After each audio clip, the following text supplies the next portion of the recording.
শেকড়ের টানে বাড়ি ফিরতে বরিশালের লঞ্চে বেড়েছে ভিড়, যুক্ত করা হয়েছে বাড়তি নৌযান, পাশাপাশি সড়ক পথেও বেড়েছে ব্যস্ততা। আর এই ঈদ যাত্রাকে নির্বিঘ্ন রাখতে কঠোর অবস্থানে প্রশাসন।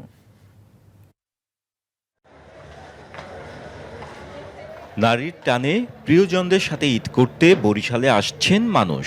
দক্ষিণাঞ্চলের মানুষের ঘরে ফেরার চিরচেনা ঐতিহ্যবাহী মাধ্যম নদীপথ। একের পর এক লঞ্চ ভিড়ছে নদীবন্দরে। অতিরিক্ত যাত্রী বোঝাইয়ের কারণে কিছুটা ভোগান্তি হলেও আপনজনদের কাছে পাওয়ার আনন্দে ফিকে হয়ে গেছে সব ক্লান্তি। ঈদ উপলক্ষে বাড়িতে আনন্দ লাগছে, খুব আনন্দ লাগছে।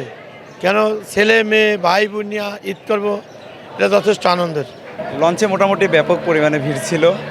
এখন আসছি পরিবারের সাথে ঈদ কাটানোর জন্য, খুবই আনন্দ লাগতেছে। ভিড় ভালোই ছিল, বাট নিরাপত্তা আলহামদুলিল্লাহ ভালোই ছিল। কিন্তু তো বরাবরই ভালো থাকে, কিন্তু ভিড় অনেক বেশি ছিল। তবে ভাড়ার ব্যাপারটা অনেক বেশি।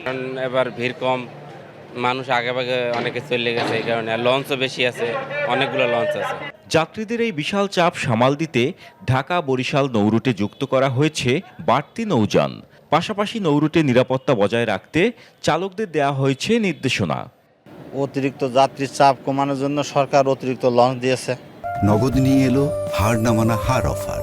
সর্বনিম্ন 10,000 টাকা রেমিটেন্স নগদে পাঠালে থাকছে স্বর্ণের হার জেতার সুযোগ।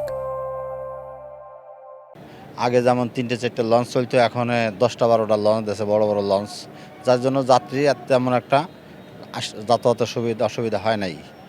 আর নিরাপত্তার জন্য আমাদেরকে বিভিন্ন ধরনের নির্দেশনা দিয়েছেন, আমরা সেইভাবে জাহাজ পরিচালনা করছি ইনশাল্লাহ। এদিকে নৌপথের পাশাপাশি সড়কেও বেড়েছে ব্যস্ততা। ঈদ যাত্রাকে ঘিরে নানা পদক্ষেপের কথা জানায় বিভাগীয় প্রশাসন। এই মুহূর্তে আমাদের 18টি মোবাইল কোর্ট রাস্তায় নিয়োজিত আছে এবং আমরা গতকাল পর্যন্ত প্রায় 3 লক্ষ টাকার মতো আমরা জরিমানা আদায় করেছি।